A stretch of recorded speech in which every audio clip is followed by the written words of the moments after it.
Hi, my friends. Today I want to present you a new story. Enjoy watching it. The plate slipped out of my hands and shattered, hitting the carpeting on the floor. I barely paid attention to the sound muffled by the carpeting. My ears were too full of the words that had just left my son's mouth. She's not even our real mother. We don't have to love her. I couldn't breathe. My fingers trembled as I gripped the edge of the kitchen counter, the world narrowing into a small, suffocating space. From the doorway, I could see my twin sons, Oliver and Ethan, lounging on the living room couch, oblivious to my presence. Their voices, usually sweet and familiar, now felt like knives. "Yeah," Ethan muttered, flipping through a book. "Dad married her when we were, a few weeks old. She just took over. But she's not really ours." My throat closed. I had to swallow hard against the sting in my chest. Took over. Every sleepless night, every fever I soothed, every scraped knee I bandaged, did none of it matter? Had all the bedtime stories, the whispered reassurances during thunderstorms, the birthday parties I planned, been meaningless to them? I wanted to step into the room, demand an explanation, shake them until they understood the weight of what they just said. But I couldn't. My feet wouldn't move. Ethan sighed, shifting in his seat. "She tries too hard. It's not like we needed a replacement." A replacement. My vision blurred. They think I'm a substitute. A stand-in for someone they never knew. I backed away, careful not to step on the broken ceramic, and gripped the counter tighter. If I let go, I wasn't sure I'd remain standing. Suddenly, Oliver stretched and called out, "Mom, can you bring us some snacks?" Mom. The word, spoken so easily, sounded hollow now. They don't even mean it. Something inside me hardened. My hands went cold, my heart slowing to something dull and mechanical. I took a deep breath, forcing my voice to sound steady. "No," I said loud enough for them to hear. A pause. Then Oliver turned, frowning. "What?" I said no, I repeated, stepping into the doorway. "You can get them yourselves." Both boys stared at me as if I had grown another head. In the past, I would have smiled and fetched their favorite snacks. I would have ruffled their hair, asked about their day, teased them about how they never put their dirty socks away. But not now. I turned away, heading toward the stairs. "Mom?" Ethan called. I stopped at the foot of the stairs, my back to them. For a moment, I waited. I waited for an apology, for a hint of regret in their voices. Nothing. Just silence. I climbed the stairs without another word. The Kimberly who had spent the last 13 years giving everything to them, who had loved them without condition, without hesitation, had been broken. The morning light filtered through the curtains, casting a dull glow over the bedroom. I lay still listening. Downstairs, the usual sounds of our home were missing. No footsteps thudding across the wooden floor. No calls of Mom. "Where's my?" Nothing. Good. I slid out of bed and moved mechanically through my morning routine. I didn't rush downstairs to make breakfast. I didn't pack lunches. I didn't remind them to grab their jackets before leaving for school. When I finally emerged from the bedroom, I found my husband, Nathan, standing at the bottom of the stairs.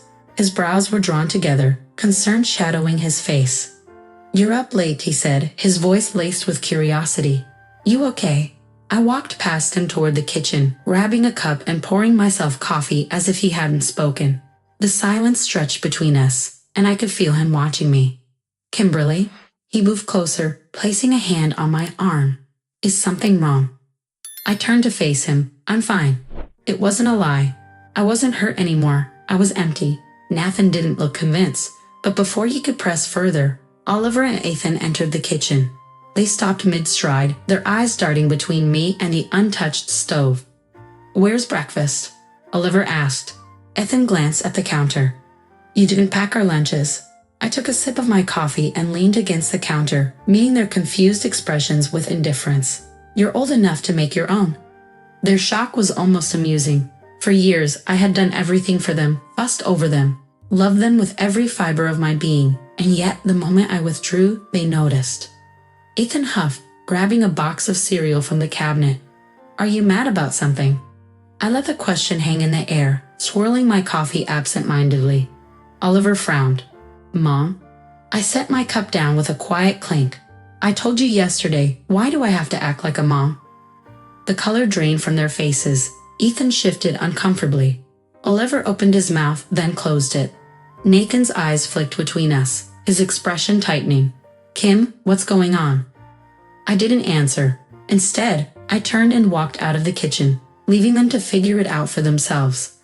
As I reached the living room, I heard the hushed whisper of Oliver's voice. I think she heard us. I didn't stop walking. Let them wonder. Let them feel, for the first time, what it was like to be dismissed. Let them understand. Days passed, and the shift in our household became undeniable. The once familiar warmth was gone, replaced by an uneasy quiet. I no longer reminded them to finish their homework, no longer asked about their day, no longer stayed up waiting when they were out late. At dinner, I ate in silence while they cast uneasy glances at each other. The tension thickened with every unanswered question, every unmet expectation. Mom, Oliver finally spoke, hesitant. You didn't sign my permission slip for the school trip. I calmly placed my fork down. You have a father. Ask him. Ethan flinched at the coldness in my voice. Nathan exhaled sharply but said nothing. You're still mad at us, Ethan muttered. I tilted my head, meeting his gaze. Mad? I echoed. No, I simply realized I was giving something that was never truly wanted. Silence. They had no response. I picked up my plate, walked to the sink, and rinsed it off. Behind me, I heard Oliver whisper, I don't like this. Neither did I. But it was necessary. The house, once filled with casual chatter and easy laughter, now felt like a battlefield of unspoken words. The boys were struggling with my absence in ways they didn't want to admit. One evening, I found Ethan standing hesitantly by the kitchen door. He cleared his throat. There's a science project. I need some materials. I didn't look up from the book I was reading. Ask your father. A flicker of frustration crossed his face. Dad's busy, he said to ask you. I finally met his gaze, expression unreadable. I'm sure you'll figure it out. His jaw tightened. You used to help with this kind of stuff. I let a pause stretch between us before responding. I used to do a lot of things. A tense silence followed before he stormed out, slamming his bedroom door. Minutes later, Oliver stood in the hallway, peeking in. His voice was quieter, uncertain. Mom? I turned my head slightly. Good night. His words were barely a whisper before he hurried away. I sighed, closing my book. Dinner was a quiet, hollow affair.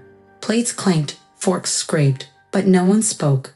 The silence was suffocating. I barely touched my food, my appetite long gone. Across from me, Ethan and Oliver exchanged glances, their usual bickering absent. My husband, Nathan, kept darting uneasy looks in my direction, as if searching for the right moment to speak. Finally, he set his fork down with a sharp clink. Kimberly, this has gone on long enough. His voice was firm but tired. They're just kids. You're punishing them.